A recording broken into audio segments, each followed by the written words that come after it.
pessoal, estamos aqui hoje para mais um episódio do Podcerne. Quem está aqui sou eu, Maria Eduarda, da sede do Portão, vocês já me conhecem. Eu tô aqui com o Rafa, que faz parte do time de suporte técnico da Vila Isabel, com a Nath, que faz parte do time de suporte técnico da sede do Portão junto comigo. E essa mesa é uma mesa muito diferente, como vocês podem perceber, não é o trio de sempre. E essa mesa é composta somente por analistas do comportamento. Por quê? Porque eu estou aqui com uma convidada super especial, Fernanda Bitondi. Eu vou apresentar ela, mas primeiro eu gostaria de agradecer a sua presença. Fer, muito obrigada por estar aqui. Então, a Fer, para íntima, a Fer. Pode chamar de Fer. Ela é graduada em Psicologia pela Unesp de Bauru, especialista em Terapia Analítico-Comportamental em Ribeirão Preto, especialista em Intervenção baseada em Análise do Comportamento aplicada ao Autismo no Centro Paradigma, mestre em Psicologia Experimental em Análise do Comportamento pela PUC de São Paulo, certificada como QBA pelo QABA. Foi docente e supervisora do curso de especialização em análise do comportamento aplicada, a Altea e outros atrasos do desenvolvimento no Instituto PAR. Foi coordenadora do setor de avaliação e supervisão à distância do Grupo Método e atualmente é supervisora de casos particulares de indivíduos com autismo, ministra cursos e fornece consultoria e supervisão técnica para profissionais da área que buscam certificações em análise de comportamento aplicada, que atualmente é o caso do CERN. Você é uma consultora externa, né? Foi nesse contexto que a gente se conheceu. E também nesse contexto que surgiu esse convite, né? Porque a gente sabe o quanto você ajuda a gente, né, Fer? Que bom, fico feliz. E pra começar, eu queria saber se você pode contar pra gente um pouquinho da sua trajetória profissional e de como a análise do comportamento fez parte da sua vida. Tá, vamos lá então. Bom, eu fiz graduação na Unesp de Bauru, você acabou de contar isso, né? E a análise do comportamento esteve no dia 1. Eu pisei na Unesp e ela estava lá, né? Então, comecei, obviamente, com psicologia experimental, análise experimental do comportamento 1 no primeiro semestre, e o corpo docente da Unesp já era muito forte em análise do comportamento e continua sendo, né? Então, ela me fisgou na primeira aula, assim, e aí eu tive muitas disciplinas ao longo da graduação toda. Então, a minha primeira BPMC foi no meu primeiro ano de faculdade.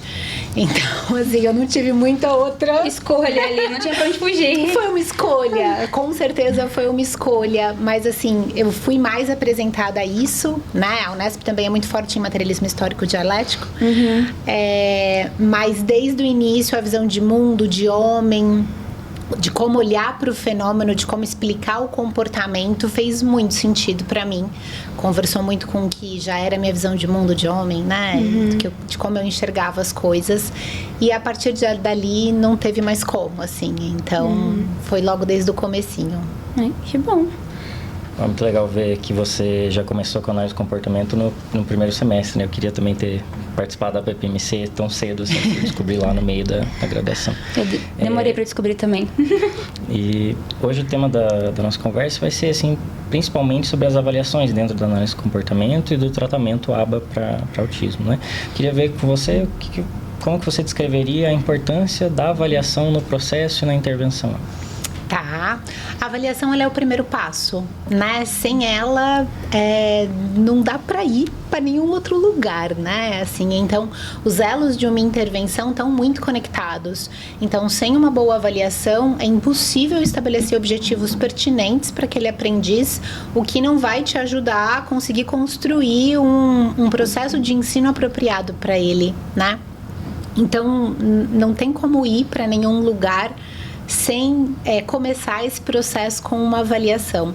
Hoje a gente tem muitas formas de avaliação já estruturadas, né? Mas antigamente elas nem existiam, né? Mas ainda assim se partia da avaliação, porque você precisava observar o comportamento, entender quais eram as variáveis de controle e a partir dali continuar, né? Então hoje a gente só tem muito caminho andado, muita ciência produzida já que nos auxilia e organiza o nosso processo de avaliação, mas sem ela não tem para onde ir, né? E Fer, dentro da sua experiência, tanto nesse momento de consultoria que você está dando pra gente também, e quanto no momento que você atendia, quais foram os principais desafios que você encontrou na hora de realizar as avaliações comportamentais? Tá, desafios. Então, acho que principalmente enquanto quem realiza, né, a avaliação, eu acho que os dois principais desafios é que não tem relação com o protocolo em si que a gente escolhe, né? Mas o primeiro é a motivação da criança, do aprendiz, né? Vou tentar corrigir criança aqui, porque a gente sabe que não são só crianças, obviamente. Mas a motivação dele, acho que é o maior desafio, é o primeiro maior desafio. Principalmente no processo de avaliação, porque a gente ainda está conhecendo esse aprendiz. Sim. Né? Então, por mais que você tenha entrevistado a família, levantado possíveis reforçadores, não necessariamente eles funcionam, principalmente dentro de um contexto clínico, né? Onde aqueles materiais podem ser novos, o ambiente pode já ter algum aspecto aversivo para aquele cliente. Então, achar ali, né, qual é a mudança ambiental que promove, né, que aumenta a probabilidade de determinado item ser mais reforçador ou não, ou seja, achar a motivação, acho que é um desafio bem grande. E eu acho que o segundo desafio maior é quando esse cliente já vem com um histórico estabelecido de problemas de comportamento severos, né? Aí falando de fato de heteroagressão, autolesivos, destruição de propriedade. Eu acho que isso coloca já desde o primeiro atendimento, da primeira avaliação, exigências a mais de nós profissionais para garantir a segurança de todo mundo envolvido nesse processo. Então, acho que é de novo um desafio, por mais que você tenha lido, conversado com a família, tentado fazer até uma entrevista, né, dentro da análise funcional, ainda assim vai ser um momento desafiador, né? Então, acho que estes dois elementos para mim são os mais desafiadores enquanto avaliador, né, propriamente dito. Você perguntou enquanto consultor. Isso, né? também, enquanto consultor. Enquanto consultor, eu acho que é conseguir ter clareza de fato do conhecimento específico que o suporte técnico de vocês tem, né? Ou que qualquer pessoa com quem eu dou consultoria tem. Então, até eu entender o quanto do repertório, né, desse profissional já está estabelecido, para eu ter clareza que o que eu estou dizendo... Tem correspondência. Tem correspondência verbal, não verbal, né? Com o que vai vir ali num vídeo, numa observação escrita, né? Num documento produzido. Então, acho que é um primeiro desafio, né? E conseguir captar as variáveis da realidade, né? Porque são realidades muito diferentes, obviamente. Então, conseguir se apropriar destas variáveis é o que vai me ajudar a conseguir fazer a melhor recomendação possível, né? Então, acho que isso é um desafio. Fer, eu tenho duas perguntas. Diga. Uma do roteiro e uma fora do roteiro. Manda bala. Conforme você foi falando, eu fui percebendo uma questão, e eu acho que é uma questão até para os nossos terapeutas, que muitos talvez não saibam nem que a gente tem consultoria com você, e talvez para pais que estão ouvindo a gente, que entendem que a gente está no CERN, mas não entendem muito bem o que a gente faz no CERN. A primeira pergunta, que é a fora do roteiro, que eu queria te perguntar qual é o papel do terapeuta, qual que é o papel, digamos, do coordenador, supervisor, e qual que é o papel do consultor? Assim, como que essas três esferas, 4, né? Eu tô juntando 2 ali, se misturam, se organizam dentro de uma instituição clínica, assim. Tá, é uma pergunta bem difícil, Duda. Perdão. Imagina, por conta da estrutura, assim, né? Então, cada clínica tem a sua, né? Isso, exatamente. Então, eu acho que enquanto campo, a gente tá aí construindo algumas diretrizes para isso, né? Então, eu digo enquanto campo da psicologia, particularmente dentro da análise do comportamento, eu acho que a gente vem construindo algumas diretrizes que vieram de fora, né? Aí, a partir das certificações tanto do BCBA quanto do QBA, né? Agora com o próprio CABA-BR, né? E agora com a última nota que a gente teve do CRP, né? Lançada acerca do atendimento voltado para indivíduos com TEA. Então, o que todas essas instituições diferentes colocam é o atendimento em camadas, né? Então, a gente tem o terapeuta, né? Que é a pessoa que está ali no trato direto com o cliente, implementando os procedimentos. Vou descrever como é no geral, tá? Eu sei que é um pouco diferente da realidade de vocês. Mas implementando os procedimentos estabelecidos para o atendimento daquela determinada criança, que são apropriados apropriados, obviamente, para ela, né? Então, essa é a função do terapeuta, é implementar o que foi definido. É claro que ele pode participar do processo de definição. Até melhor que participe, sem dúvida nenhuma. É super importante que ele entenda, até porque ele tem inúmeras tomadas de decisão para fazer dentro de um atendimento, né? Mas esse raciocínio todo do que é trabalhado com o cliente vem de um processo junto à supervisão, né? E aí na função de fato de um supervisor, de uma pessoa que é quem é o topo dessa pirâmide, né, e que é o responsável pelo caso, que é uma função diferente da minha enquanto consultor. Mas então essa é a função do terapeuta. O coordenador, né, é um braço direito do supervisor, né, se eu posso usar esse termo. Então, ele é uma pessoa que já tem mais experiência, ele está em formação para ser um supervisor, ele já tem experiência enquanto terapeuta, né, enquanto aplicador, e ele começa a auxiliar na construção da lógica, do raciocínio, do entendimento, da análise daqueles determinados casos, né. Então, por exemplo, se a gente for usar a lógica do BCBA, um supervisor teria, em 20 casos, ele tem 2 coordenadores, cada um com 10 casos, e aí tem os seus terapeutas referentes a cada caso. Então, tem até uma lógica de proporção de número de casos por responsável, por pessoa que pensa o caso, justamente pela necessidade que cada caso tem de atenção, de número de horas diretas e indiretas que a gente gasta, né, no entendimento de cada caso, na construção, justamente para poder construir uma intervenção individualizada, né, para cada cliente. Então, falei do coordenador, e aí sim o supervisor é o responsável pelo planejamento da intervenção. Então, é ele que deveria entender qual é a avaliação mais apropriada, porque é a pessoa com maior expertise para isso. A gente não quer que a pessoa com menos expertise faça isso, e sim que a pessoa com mais expertise faça, né? E que as pessoas no meio do caminho vão se preparando para tomar estas decisões, né?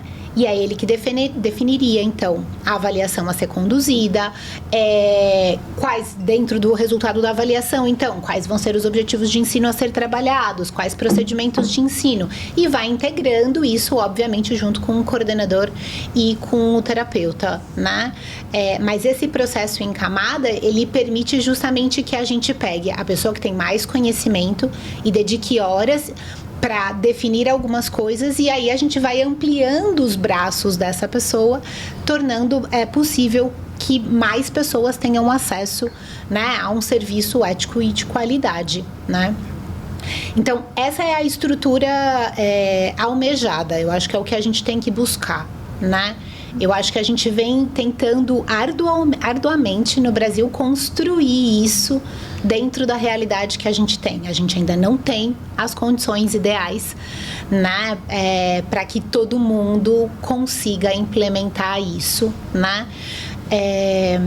Mas eu acho que a gente tem que ir buscando formas de construir isso, né? Então, assim, eu acho que o processo de buscar uma pessoa com maior expertise para te ajudar em momentos que você ainda não tem uma expertise suficiente para isso, já é um caminho de construir uma intervenção mais ética e mais cuidadosa com este cliente, né? Mesmo que ela ainda não tenha todas as características ideais que possa ter um supervisor responsável por uma unidade, por exemplo, né? Que seja local, que é claro que é muito melhor, porque tá ali, conhece as crianças, se envolve. Consegue ajudar. Exato, tá observando, nada é mais valioso do que observar o fenômeno, pelo menos pra mim, isso é uma opinião minha, diretamente com seus próprios olhos, por isso os vídeos são tão importantes, né?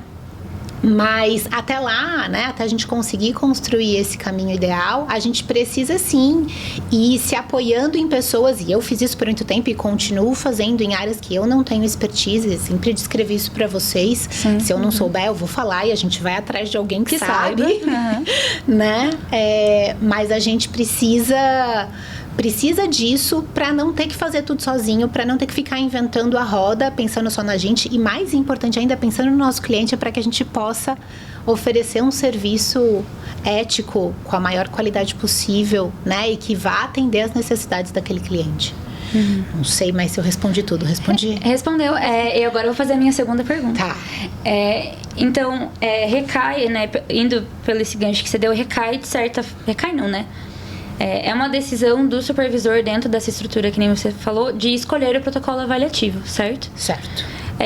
E quais são, você como supervisora ou até como consultora, quais são os principais protocolos avaliativos que você trabalha, que você indica que sejam trabalhados, e o que cada um deles mais ou menos trabalha? Tá. Isso daria um curso enorme já, né? Assim, eu vou tentar ser sintética.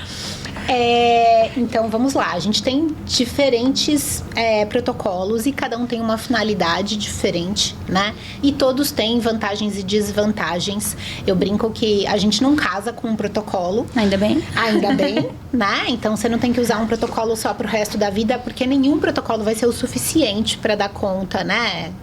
Sempre da demanda de um determinado cliente. Então, a gente tem, acho que os mais conhecidos são os protocolos desenvolvimentistas, né? Então, VB-MAP, ABLES, PIC, né? Denver, né? São todos protocolos ali olhando para os marcos do desenvolvimento de um indivíduo desde que ele nasce até sei lá eu quando. Então, acho que são os mais conhecidos. A gente tem os protocolos de habilidades funcionais, né? Temos o Essencial para Viver e a AFOS, são os dois principais. E temos protocolos de habilidades sociais, né? Então, Social Service, Social Skill Solutions e protocolos de avaliação de problemas de comportamento, né? A gente não pode esquecer que a avaliação de comportamento interferente também é uma avaliação, Sim. né? Então, a gente tem as avaliações clássicas, como a análise funcional do Iwata, e o protocolo do Hangley, né? Da análise funcional prática, do PFA, e, na consequência, a intervenção, que é o SBT, né? Acho que esses são os mais... Exato, os mais conhecidos. Aí eles abrangem, de fato, uma quantidade muito grande de repertório, né? Que dá pra transitando... Nossa, assim, não tem como Fica pedir tranquila. mais. Super tranquilo. Já é muita coisa tudo isso, né? Sim. E Fer, como que você, dentre todas essas opções, como que você escolhe, qual que é o processo para você decidir, assim, qual que é o mais adequado para aquele paciente, né? Para aquele aprendiz? Legal, Rafa, ótima pergunta. Eu acho que tem alguns critérios, né? Então, a idade é sempre um primeiro critério, né? Pra gente olhar.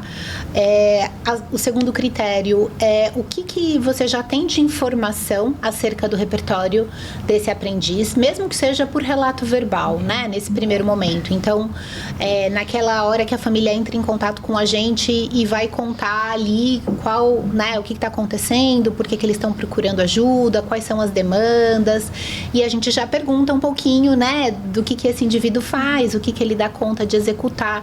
Então, isso já vai te ajudar a ter algum norte, né? A demanda em si que a família traz, né? Então, qual é... Não porque a gente necessariamente tem que atender a expectativa deles, mas isso vai contar um pouquinho pra gente também da realidade, né, que eles vivem. E o que vai fazer mais diferença, o que vai ser realmente relevante para mudar a qualidade de vida deles, né? Essa é a nossa primeira dimensão enquanto análise de comportamento aplicada, né? É tratar de comportamentos socialmente relevantes, a gente precisa encontrá-los. Então, entender qual é a demanda da família é um aspecto bastante importante também.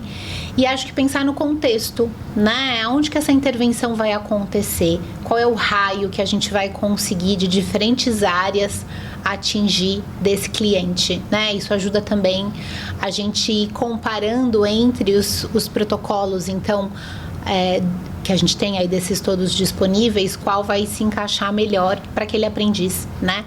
E ainda, de novo, a gente não casa com o protocolo, então nem o aprendiz, mesmo que a gente tenha escolhido um, né, com o tempo, pode ser que a gente precise trocar, ou que aquele protocolo não tenha ajudado tudo que a gente esperou que ajudasse, e a gente pode agora ter uma escolha melhor, né? Então, também não tem essa necessidade de ficar preso uma vez que a gente escolhe um protocolo para o aprendiz. Esse contexto que você comentou é o contexto da intervenção, por exemplo, na escola, em casa, numa clínica? Isso, exatamente. Exatamente. Eu acho que isso interfere na gama, né, até de combinações de protocolos, porque acho que isso é legal de citar também, que a gente não necessariamente precisa usar um único protocolo, até porque como todos têm vantagens e desvantagens, a gente vai sanando isso, né, complementando eles, e alguns funcionam muito bem juntos, né?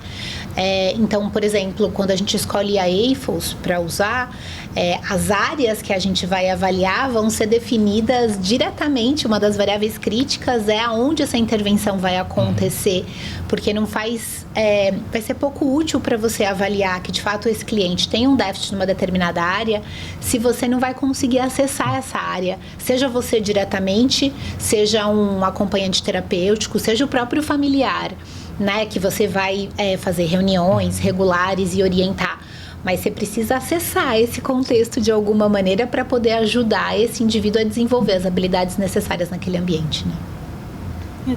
E levando em consideração o que você falou sobre o contexto, a demanda da família, a gente sabe que existem muitos protocolos padronizados, mas você já chegou a utilizar ou desenvolver alguma avaliação mais individualizada, levando em consideração todas essas situações? Olha, é pouco recorrente, né? Uma situação ou outra eu consigo lembrar, assim, acho que um ponto que é central, que para mim é uma informação que toda avaliação eu uso, tá sempre fazendo uma observação do cliente, né? Então, a despeito de qual protocolo eu estou usando, ao longo da minha interação com o cliente, qualquer aspecto que me parecer relevante vai sempre para as minhas anotações, né?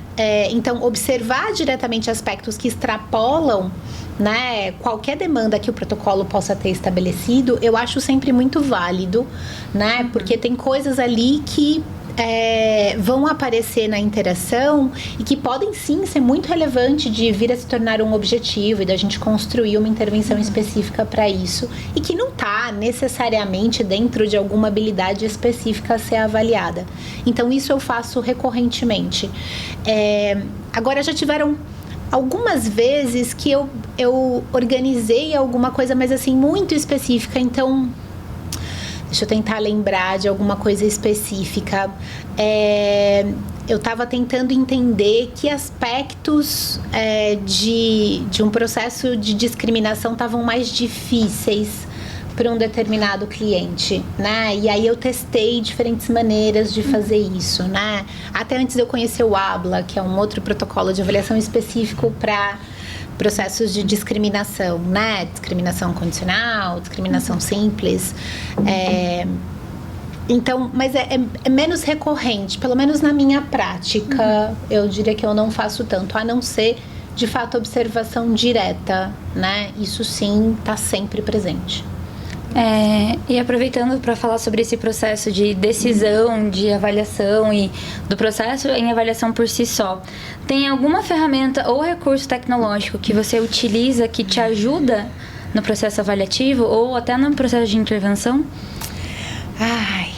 Eu vi essa pergunta no roteiro e eu falei, eu não vou ser a melhor pessoa para responder. A gente sabe que tem aplicativos, a gente fala sobre isso, inclusive, né? Eu não sou uma pessoa super tecnológica, então eu talvez não vá ser a melhor pessoa para dar recomendações nesse sentido, né? Então, o meu processo individual de construção da minha avaliação ainda recai muito no papel e na caneta, né? Assim, quando eu vou para avaliação, é claro que tá tudo no computador, no PDF, no Word, mas eu imprimo o papel em vários lugares, mas eu imprimo o papel e vou com o papel para avaliação. Eu ainda me organizo melhor assim, né?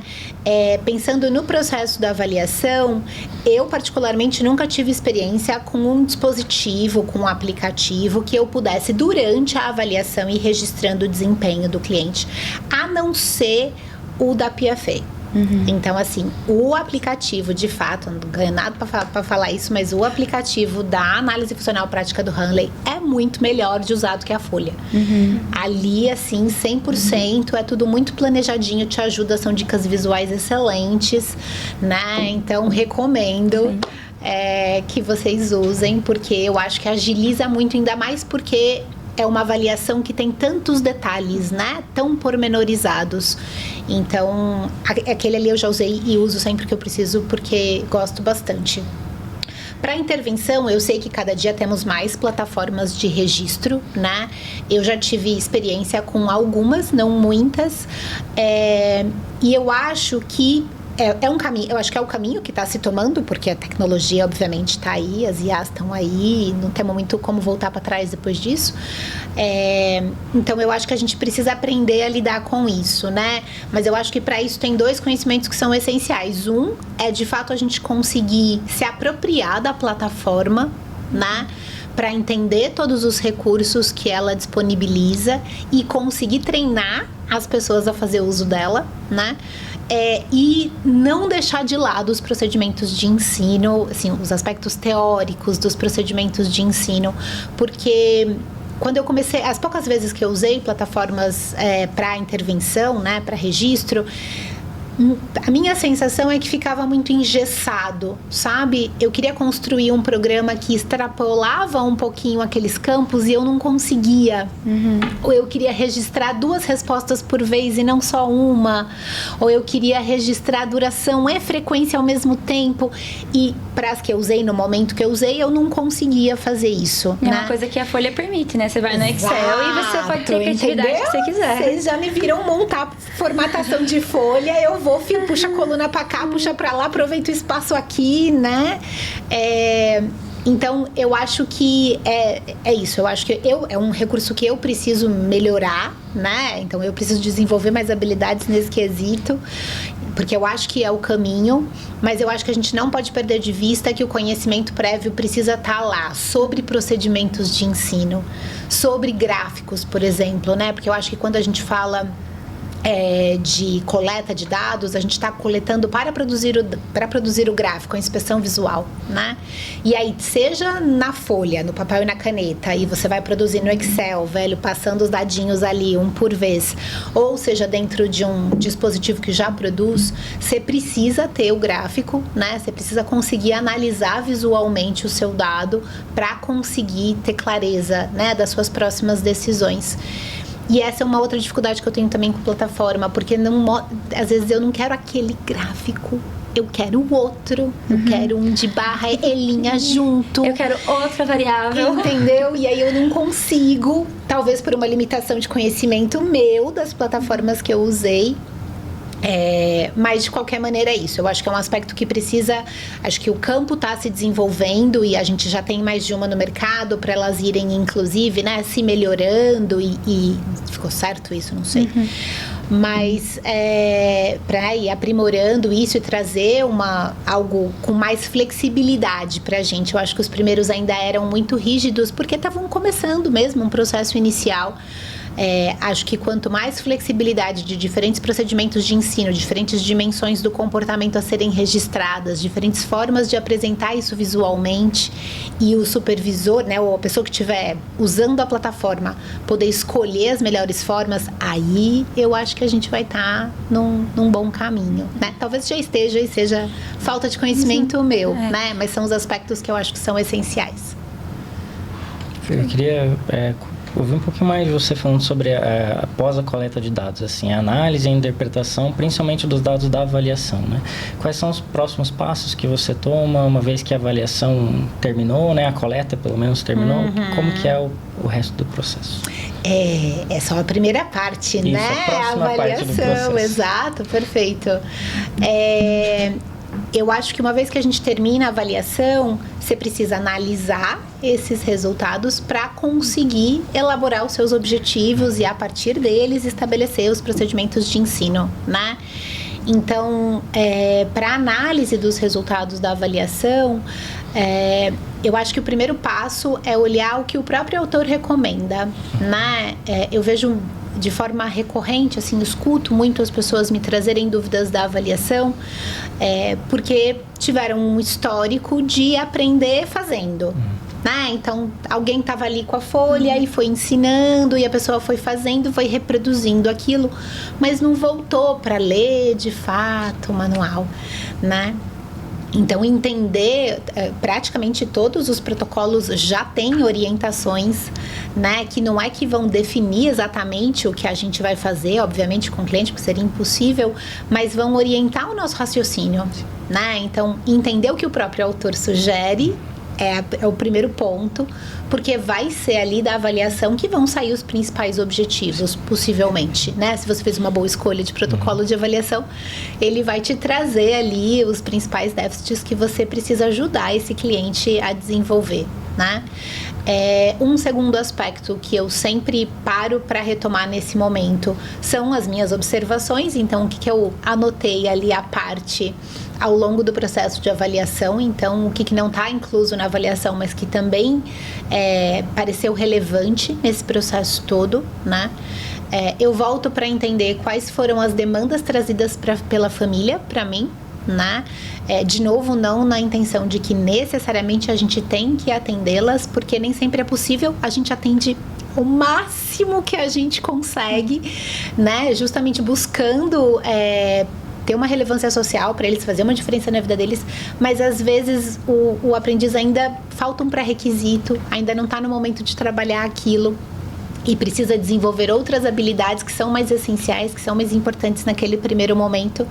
E a gente precisa, inclusive, construir essa explicação para a família, né? Então, retomar na hora que você está elaborando, que você está olhando os resultados e pensando nos objetivos, já retomar essa informação te ajuda a construir melhor esse raciocínio. Pelo menos para mim ajuda, né? E, por fim, uma outra informação que eu sempre uso nesse processo é a questão dos contextos, né? Então, o quanto que os objetivos que eu já listei ali, a partir dessas informações, rastrearam o máximo possível das áreas da vida desse cliente, né? Pensando em aspectos de generalização mesmo, né? E dos aspectos que a gente vai estar intervindo, né, com esse cliente. Então, o quanto que a gente deu conta de garantir que a intervenção vai chegar o mais longe que ela puder chegar na vida daquele cliente, né? Então, eu religiosamente sigo estes passos sempre que eu concluo uma avaliação. E, Fer, depois que você conclui essa avaliação, o próximo passo, imagino que seria realmente mostrar para os responsáveis depois da coleta de demandas. Com certeza. Até porque a gente sabe que o tempo que o aprendiz passa dentro da clínica é muito pequeno em comparação com o tempo que passa com os pais. Como que você passa esses resultados para os pais de uma maneira que eles vão compreender realmente o que a gente encontrou, quais são os pontos que a gente precisa trabalhar, como que é repassada essa informação para eles? Tá. Eu sempre que possível uso a própria avaliação, assim, para fazer isso, sabe? Então, eu sei que a gente precisa fazer um relatório extenso, descritivo, de várias coisas, mas eu sempre vou direto pro grid e vou contar uma história inteira em cima daquela página, sabe? Então, eu começo sempre ajudando eles a ler aquela informação esquisita, normalmente, que a gente apresenta, né? Aqueles quadradinhos coloridos. Aqueles quadradinhos, aquelas cores, aqueles pontos, o que é aquele gráfico, né? Então, como é que a gente olha para esse dado e vou explicando parte por parte o que aquilo que está representado ali quer dizer em relação ao filho, né? Ao indivíduo que a gente está avaliando. E vou tentando fazer isso com um vocabulário mais cuidadoso que eu consigo, né? Buscando não ficar usando muito jargão, muito termo técnico, né? É claro que a gente tem famílias já muito bem treinadas. Sim. E aí tem umas que a gente sabe que não precisa se policiar tanto, porque já estão super acostumadas, né? E tem outras que não. Então, acho que a gente tem que estar muito sensível a esse aspecto cultural, né? Essa característica da família, e vou tentando ficar atenta às carinhas, assim, às expressões faciais. De gostou, não gostou. Exato, de entendeu, de não entendeu, pra parar e ter certeza. Ficou claro mesmo? Faz sentido? É assim que vocês percebem, né? E vou tentando apresentar o dado voltando no que eles trouxeram como demanda. Porque eu já vou tentando fazer sentido através da motivação deles, sabe? Sempre pensando em conseguir ao máximo possível ganhar a motivação deles, em ajudar a gente, né, a desenvolver tudo aquilo no filho deles, na filha deles, né?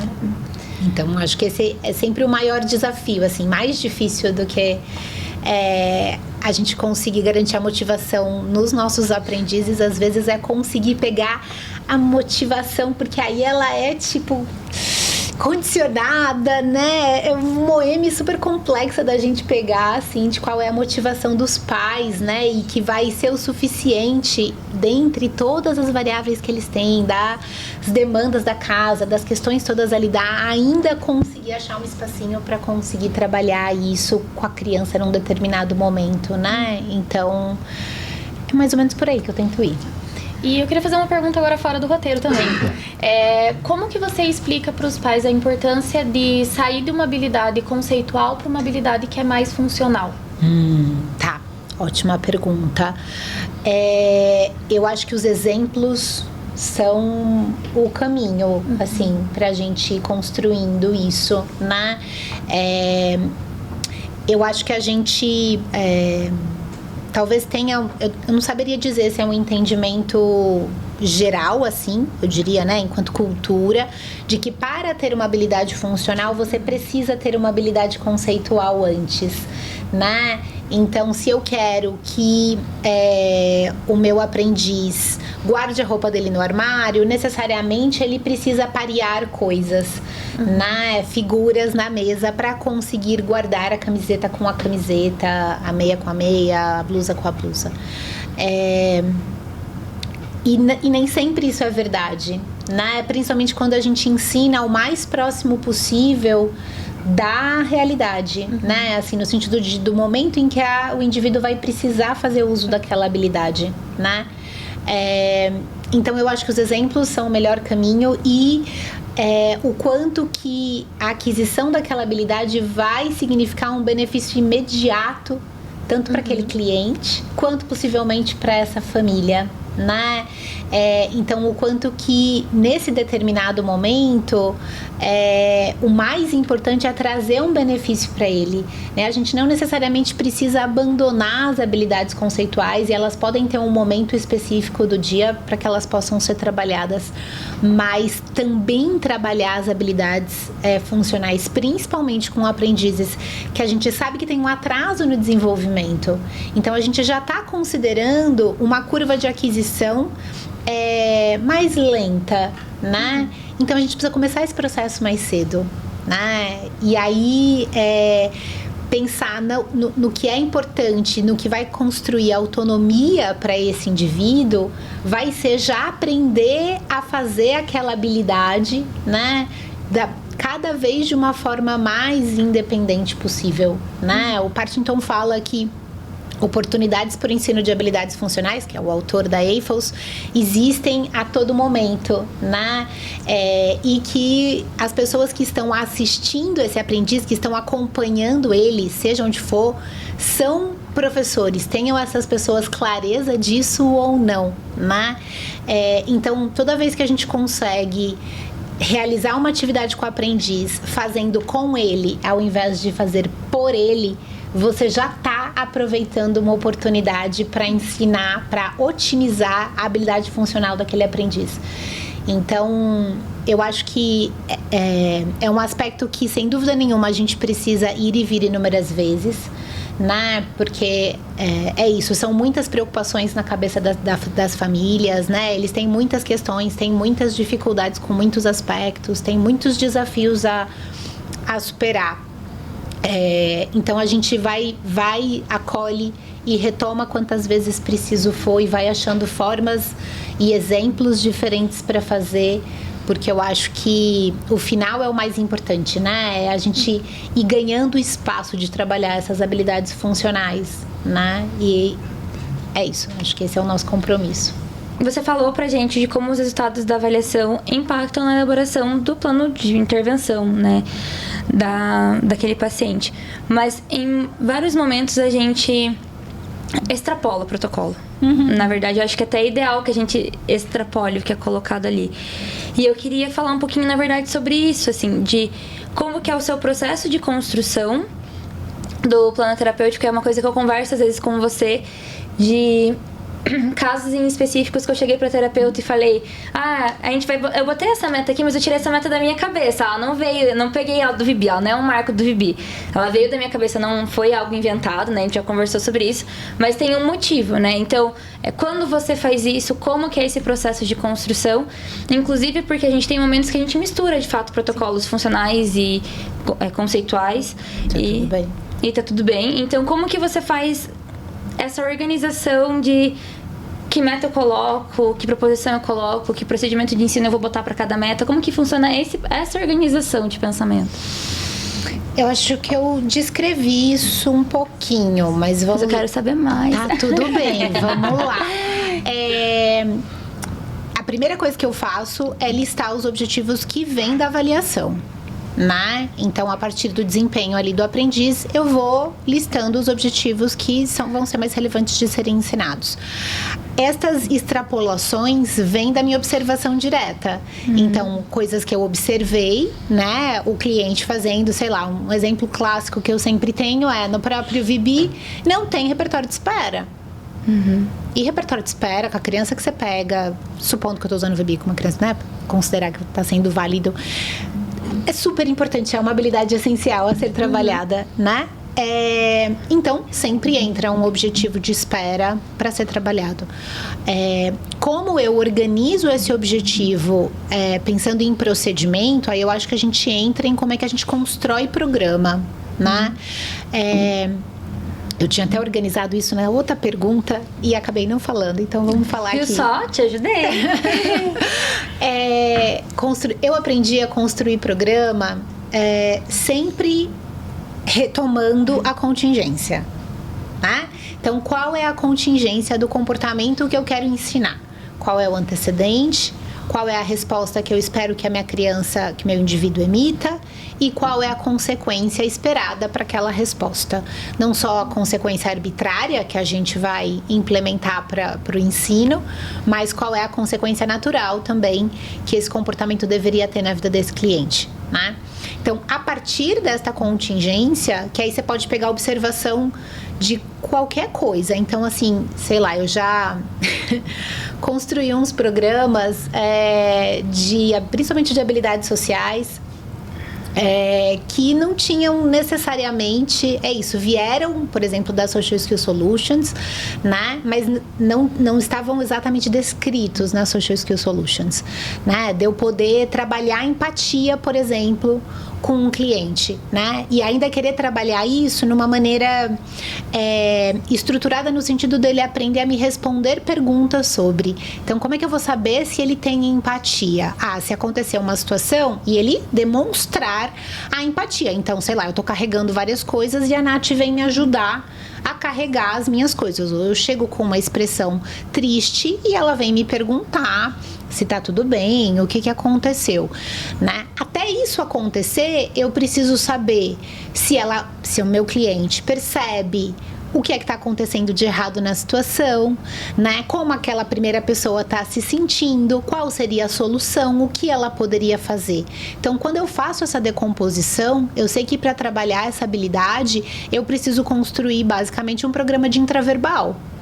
Porque eu tenho uma cena, a parte tato, parte intraverbal. Eu tenho uma cena que eu apresento, um vídeo, conto uma história, mostro uma história social para ela, e aí eu vou fazer perguntas para que ela tenha que responder acerca destas perguntas que eu fiz. Então, uma habilidade intraverbal. E aí eu vou pensar em como eu vou ensinar essas dicas. Vai ser com dica textual, um indivíduo já alfabetizado? Vai ser com dica ecoica mesmo? Vai ser com dica visual? Eu mostro a resposta visualmente do que ela precisa me responder e ela sabe tatear isso. E aí eu vou fazendo a retirada disso e depois eu preciso fazer ela demonstrar o comportamento. Então eu posso fazer isso através de um roleplay. Então, isso não está necessariamente estruturado num protocolo específico, mas eu construí esse programa e chamei ele de bumerangue. Olha que ótimo. Porque ia e voltava. Você pensa em como a pessoa se sente e volta para sua posição para sua perspectiva de o que você faria nessa situação. Tem um programa escrito desse jeito? Não, só para aquele aprendiz. Sim. E eu acho que isso vai muito de encontro com o que a gente vem discutindo, de que a gente pode ir somando vários marcos ali do programa para chegar no que a gente quer, né? Perfeito. Então, o Sofisco Solutions eu gosto muito por conta disso, né? Então, você estava falando de empatia, né? Eu pensei, tá, que marcos que dava para ter... Não vou chamar de marcos, embora não seja a melhor expressão. Habilidades, obrigada. A gente podia ter pego. Então, tem lá na tomada de perspectiva, tem nos marcadores de polidez de comprimentos, tem várias habilidades que chegam bem perto de empatia. Eu acho que tem 1 ou 2 que ele fala de empatia, mas assim, bem breve, assim. Então, de como a gente pode pegar todas essas pequenas habilidades e transformar na habilidade que a gente quer que aquele aprendiz tenha. Porque até às vezes ele pode até ter um marcador de polidez ali, uma habilidade de civilidade, mas as outras ele não vai ter, né? Isso, mas aí é por isso que é importante você... Acho que a gente chegou a falar disso numa supervisão técnica sua, da gente entender de onde está vindo essa informação. Então, recuperar da onde saiu da sua cabeça, né? Qual foi a referência, referenciar da onde veio essa informação. E aí sim construir essa contingência e decompor essa contingência em procedimentos de ensino. Sim. Né? Porque aí você tem muita clareza da análise funcional que você fez, porque a gente não faz análise funcional só de problema de comportamento. Sim, faz de tudo. A gente faz de tudo, né? Então, aí você tem muita clareza de por que você estabeleceu aquele ensino e aonde o ensino daquela habilidade quer atingir naquele aprendiz. Então, tá claro sua definição de critério na sua intervenção. Pra mim, tá perfeito. Sim, olha só. E o Rafa tem direito agora a 2 perguntas. Eu lembrei um pouco, eu acho que faz sentido o que a gente Então, tá diga, falando. Rafa. Era sobre os pré-requisitos, né? Então, porque às vezes a demanda dos pais, com todas essas preocupações dos pais responsáveis, né? Com todas as preocupações que envolvem ter um filho que está em tratamento, às vezes pode ser difícil entender que aquelas habilidades pré-requisitos, elas chegam na solução do problema que eles estão tendo, né? E eu queria ouvir um pouquinho mais de você, como que você costuma passar isso para os pais, assim, né? Demonstrar para eles que o que a gente vai ensinar agora, lá na frente vai ter uma decorrência positiva, que é o que eles estão procurando, né? Claro. Eu acho que tem muitos pais que chegam esperando a última coisa da cadeia. A gente fica, mas a gente tá aqui, né? Isso. Né? Acho que as famílias não têm obrigação nenhuma, né? De entender como esse processo todo se constrói. Por isso que eles estão indo para um especialista, né? Para ajudar eles nisso. Então, acho que a nossa função é descrever isso o máximo de vezes que a gente conseguir, né? E de novo, eu acho que os exemplos são um bom caminho, não só exemplos de decomposição daquela própria habilidade, mas eu acho que traçando paralelos, se a gente for pensar em redes relacionais, se a gente conseguir estabelecer, né, uma ponte entre algo que já é conhecido para eles em coordenação com o que a gente está trazendo, o entendimento disso vai ficar mais claro. Então, por exemplo, exemplos fáceis de entrar na academia, né? E o quanto que a gente começa fazendo determinados exercícios ou pegando determinados pesos para depois conseguir fazer isso. Ou correr uma maratona inteira, né? Ou retomar, eu gosto muito de retomar aspectos pedagógicos nossos da escola, principalmente daquelas coisas inúteis que a gente não usou para nada. Esqueceu. Logarítmico, entendeu? Tipo, o que eu não sei usar essas coisas, com certeza para um matemático elas servem para muito, mas no sentido de que algumas coisas vão ser importantes deles aprenderem e vão trazer um impacto significativo e outras não vão ser, né? E que pedir aquilo para ele, então, por exemplo, exigir que ele consiga entrar no processo de alfabetização seria como a gente pedir para ele resolver, para um aluno de primeira série resolver uma equação de segundo grau, né? Ele não tem pré-requisito para isso. Então, eu acho que traçar paralelos com aspectos que são conhecidos por esse determinado familiar e, às vezes, a gente conhecer qual a profissão deles, né? Que sempre está ali na ficha, para usar exemplos da vida, entende? Ou do que já faz sentido para essa pessoa, eu acho que vai favorecer ela a entender o ponto que você está colocando. Acontece de primeira? Não. é um aspecto porque é um conhecimento muito novo. Eles estão inundados num monte de questões e de demandas. Então, assim, é um processo que demora, né? E eu acho que a nossa responsabilidade é ser paciencioso e conseguir ir caminhando com o passo que a família dá conta, né? Naquele momento. Sim, e até o nível, né? Às vezes as crianças são bem pequenininhas, 2, 3 anos chegam e os pais já estão com preocupações lá do mercado de trabalho, da faculdade.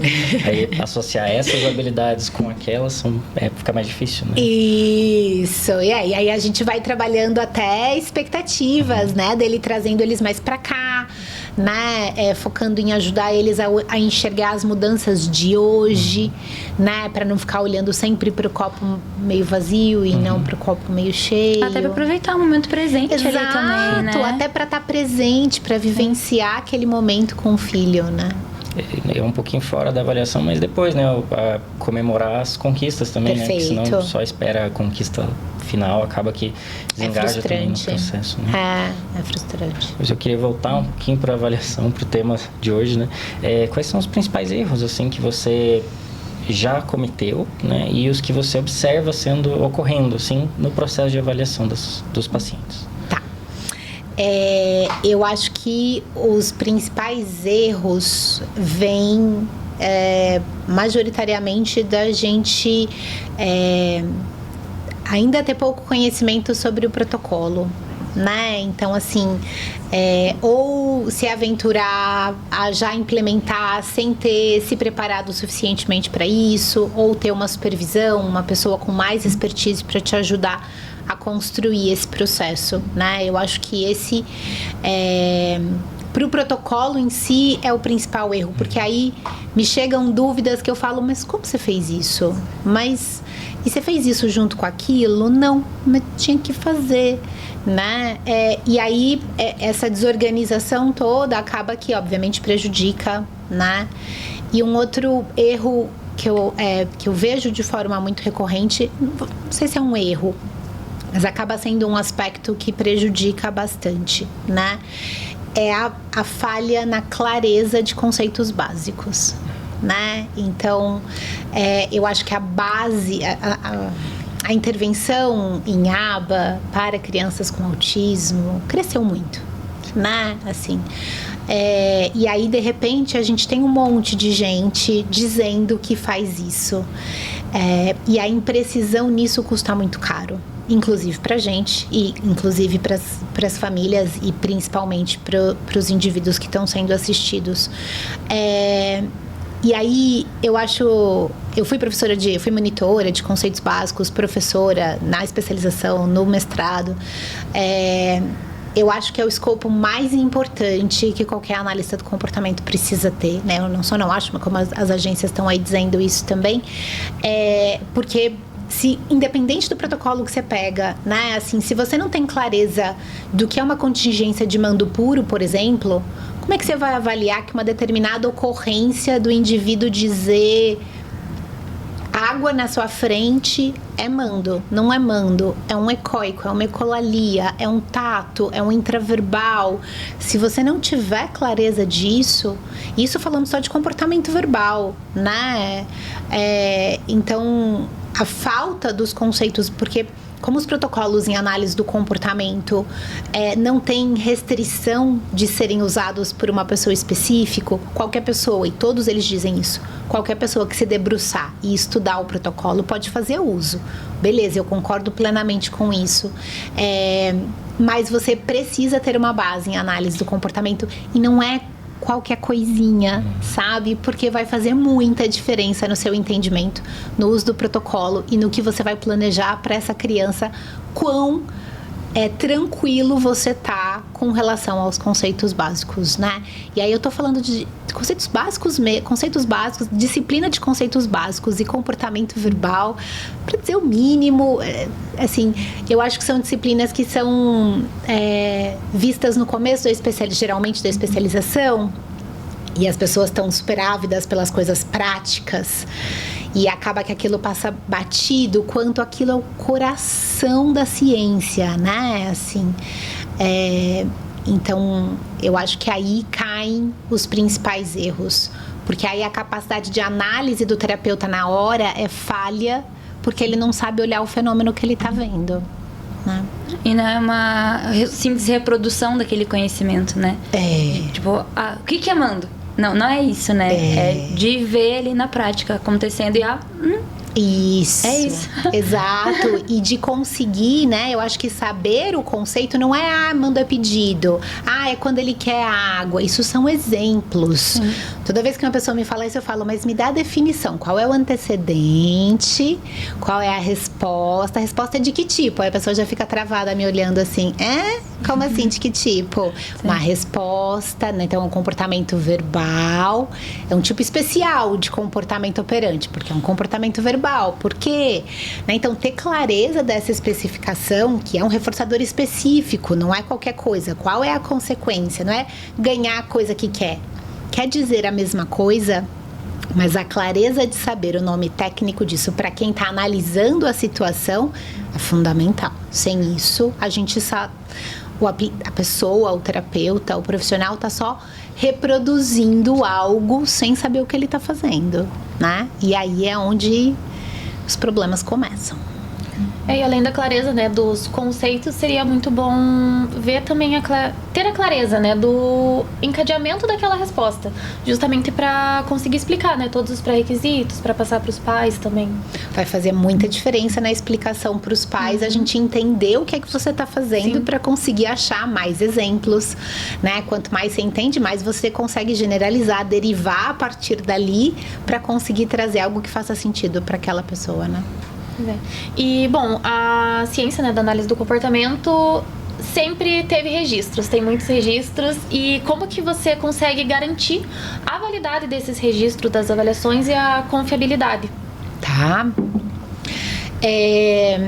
Eu acho que a resposta mais ideal que eu tenho para te dar disso, e eu adorava fazer isso, no começo da minha carreira, eu fiz muito isso com colegas, que era fazer avaliação em dupla, né? Eu acho extremamente produtivo. Primeiro porque você está em duas pessoas, uma está com atenção maior no cliente, a outra está com atenção maior nos registros, né? Você consegue ter uma dinâmica melhor ali, você consegue corroborar na hora, né? Se uma determinada resposta que você entendeu que é uma coisa... Então, você tem um acordo entre observadores ali na hora que acontece, né? Hoje, enquanto supervisora de casos meus, né, sempre que eu tenho um coordenador junto comigo, por mais que seja eu que conduza a avaliação, eu tô sempre fazendo isso, eu sempre tô junto ou com o terapeuta que já atende a criança, ou com o coordenador. Quando tem um coordenador, ele tá sempre registrando também as informações. E eu acho que uma outra forma de fazer isso algumas vezes é gravando, pelo menos amostras, para que você possa tirar ali minimamente um aspecto de fidedignidade da intervenção, né, da avaliação no caso, que você está fazendo, e poder assistir, por mais desagradável que seja algumas vezes, mas poder assistir e entender se, né, aquele registro está acurado com o que deveria ser. Acho que são as formas que eu já utilizei. Bom, Fer, a gente tá caminhando pro final. Ok. Hoje foi um pouquinho diferente, né? Geralmente a gente foca bastante nos pais, mas a ideia de hoje era, de fato, focar nos profissionais, né? Recém-formados ou que estão se descobrindo analistas do comportamento, enfim, que entraram nesse mundo agora, porque às vezes se formou faz tempo e... Enfim, Sim. Aquilo que você falou, começou a crescer como área, então mais pessoas começaram a trabalhar com isso também. Sim. E às vezes de uma maneira distante do que tiveram na faculdade, e daí tem que suprir, às vezes, essa lacuna. Sim. Mas enfim, a gente focou um pouquinho mais nesses profissionais. E foi muito legal ouvir você falando, que eu pensei, será que eu vou conseguir botar uma legenda? Que uma hora você falou, porque isso foi uma OM, eu fiquei, será que a pessoa que tá ouvindo vai saber o que é uma OM? Eu vou até ver se dá pra colocar legenda no Behaviorês, assim. E é importante. Desculpa, eu não tinha clareza disso. Não, tá tudo bem. Não, e eu acho que isso é importante, porque isso vai de encontro com o que você falou. Pra ter correspondência, é bom que esses termos já estejam de acordo. E quando você chegar pra mim e falar, Duda, qual foi a OAM? Eu vou responder ali pra você. Então, eu acho que até pra pessoa que tá ouvindo e não teve muita clareza desses tópicos, é tipo, putz, eu posso retomar então para esse conceito. Então, eu não vejo isso como algo ruim, eu vejo isso como algo bom e vai acendendo pequenos highlights, assim, do tipo, tenho que rever isso, tenho que rever aquilo. Mas eu queria te pedir um favor, né? Se você poderia deixar para os nossos ouvintes algum conselho em relação a quem entrou nessa área agora, em relação à formação e análise do comportamento, enfim, uma palavra de esperança, talvez. Eu acho que é uma área... Bom, eu sou encantada pela análise do comportamento, então eu acho que é uma ciência que tem muito recurso para ajudar a gente a construir um mundo muito melhor, né? Eu acho que a gente precisava de um analista do comportamento em vários lugares diferentes, assim. Aplicado em todos os contextos. Aplicado a todos os contextos, com certeza. Então, eu acho que é uma área muito encantadora, mas eu sei que é uma área exigente, né? É uma área que tem um vocabulário bastante específico, por mais que eu acho que hoje já exista muita gente boa tentando construir um diálogo mais claro, né? E já temos bastante, em relação a quando eu comecei, já temos muito mais literatura nacional produzida, que favorece muito, porque muito da nossa literatura é americana, então a gente sabe que tem uma barreira da língua ali, né? Para ultrapassar, mas acho que isso hoje já está cada vez mais sendo sanado, né? Então, eu acho que o meu conselho seria tenham calma, né? Em construir esse caminho. Não é um caminho que a gente constrói do dia para a noite. Rapidinho. Não é um cursinho de 20 horas que você vai fazer, que vai sanar os seus problemas, né? Então, leva tempo, porque tudo que a gente precisa construir, qualquer modelagem, qualquer aquisição de repertório, leva tempo para acontecer, e conhecimento, obviamente, é uma aquisição de repertório, né? Então, eu acho que a gente precisa ter calma, precisa ir fazendo, buscando por formações, cursos, especializações, o que couber para cada um gradativamente. Eu não acredito que a gente tem que sair fazendo 700 coisas ao mesmo tempo, porque... Coitados, né? Exato, não, assim, não leva a gente para onde a gente tá querendo isso, não é esse rumo para onde a gente quer ir, né? Então, pra gente conseguir chegar lá, você vai precisar ir fazendo aos pouquinhos, né? Até para acomodar isso, né? Exato. Então, assim, busque supervisão, no sentido de busque uma pessoa com mais expertise, né? Para terapeutas que estão começando, se não dá ainda exatamente para ir para um supervisor, faça avaliações em duplas, faça grupos de estudo, troque, né? Com outras pessoas que já estão há mais tempo na área, para ir fazendo uma coisa ali, lendo uma coisa aqui e construindo esse caminho com pessoas que já trilharam ele, né? E já caminharam alguma coisa, para que tudo isso possa ir se acomodando, porque é muito recompensador, assim, ver as crianças, ver os indivíduos, ver os aprendizes desenvolvendo e melhorando a qualidade de vida e conseguindo se comunicar e conquistando coisas, e ver as famílias de fato se engajando, e horas mais, horas menos, mas vendo também esse efeito, é um reforçador inexplicável, assim, eu não sei descrever as propriedades que ele produz em mim. Então, acho que vale muito a pena, é uma coisa que é muito valorosa para mim. E eu acho que possivelmente é para muitas pessoas, porque também... Acho que esta variável é algo que move muitas das pessoas que estão na área, e não só um aspecto mercantológico, né, que está aí presente. Então, já que é uma área que vale tanto a pena, mas tem sim a sua aridez, a gente precisa ir com calma, né, e com compaixão pra gente mesmo, com gentileza. E eu acho que se a gente faz esse processo acompanhado, né, por alguém com uma expertise maior, você garante que ele seja ético, pensando no seu cliente final, né? E que ele seja tranquilo para todo mundo que está envolvido no processo, né? Então, acho que calma e construindo um passo por vez para ele estar bem sólido e estabelecido. Muito bem. Bom, Fer, muito obrigada. De verdade, eu acho que foi muito esclarecedor. Eu achei ótimo, na verdade, e fico feliz a gente ter feito essa mesa, que nem a gente fez hoje. Agradeço também a Nath e ao Rafa por terem acompanhado a gente hoje. E para você que está assistindo o nosso episódio, eu gostaria de recomendar que você seguisse a gente nas redes sociais, @cerne.oficial. A Fer também tem um Instagram profissional, que é @FernandaBitonde. Perfeito. Perfeito, acertei. Então... Bom, siga a gente no YouTube, siga a gente no Instagram, bote o sininho e fiquem atentos para os próximos episódios. Obrigada. Tchau, tchau. Tchau.